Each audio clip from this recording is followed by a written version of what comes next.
Selamat datang di channel kami, tempat di mana kita berbagi kisah, ilmu, dan inspirasi tentang dunia bisnis dan keuangan. Hari ini kita akan membahas cerita fiktif tentang Pak Joko, pemilik warung kopi kecil di sudut kota, dan bagaimana dia belajar menaklukkan angka dalam bisnisnya. Khususnya, kita akan melihat cara Pak Joko menghitung biaya variabelnya. Mari kita mulai. Pak Joko, seorang pria paruh baya dengan semangat muda, memiliki warung kopi kecil yang dikenal sebagai Kopi Joko. Warungnya memiliki suasana hangat dan nyaman, sering menjadi tempat bertemu dan berbincang bagi warga lokal. Meski bisnisnya berjalan cukup baik, Pak Joko tahu bahwa dia perlu memahami lebih jauh tentang biaya operasionalnya untuk bisa mengoptimalkan keuntungan. Salah satu aspek yang menjadi fokus Pak Joko adalah biaya variabel. Biaya variabel adalah biaya yang berubah sebanding dengan volume produksi atau penjualan.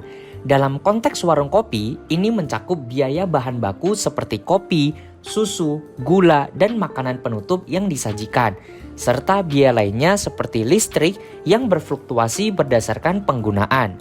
Sekarang, bagaimana Pak Joko bisa menghitung ini? Pak Joko mulai dengan mencatat semua bahan baku yang dia gunakan untuk setiap cangkir kopi yang dia jual. Misalnya, untuk satu cangkir kopi dia membutuhkan 20 gram biji kopi, 200 ml susu, dan 2 sendok teh gula. Dia juga mencatat biaya setiap bahan tersebut.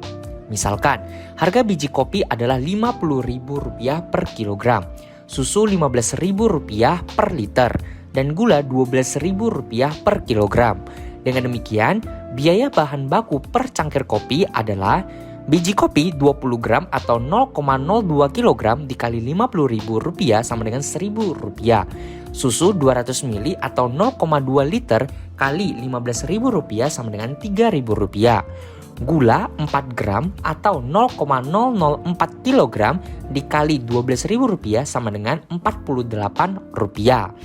Jadi, total biaya bahan baku per cangkir kopi adalah Rp1.000 tambah Rp3.000 dan Rp48 perak rupiah, sama dengan Rp4.048. Pak Joko juga memperhitungkan biaya listrik dan gas untuk memasak, yang dia perkirakan menjadi sekitar Rp500 perak rupiah per cangkir, berdasarkan pemakaian bulanan dan jumlah cangkir kopi yang dia jual setiap bulan.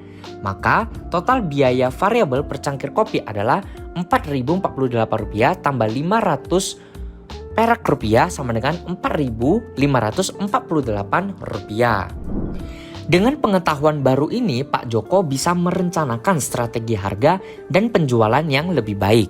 Dia mengerti bahwa setiap cangkir kopi yang dijual memiliki biaya variabel Rp4.548 dan biaya ini perlu dicakup dalam harga jualnya.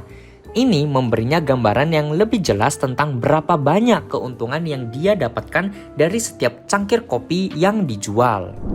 Dalam perjalanan bisnisnya, Pak Joko belajar bahwa menaklukkan angka bukanlah tugas yang menakutkan, tetapi bagian penting dalam memahami dan mengoptimalkan bisnisnya. Dan sekarang, Anda juga bisa. Terima kasih sudah menyaksikan. Jangan lupa untuk like, share, dan subscribe untuk lebih banyak kisah dan ilmu inspiratif lainnya. Sampai jumpa di video berikutnya. Bye!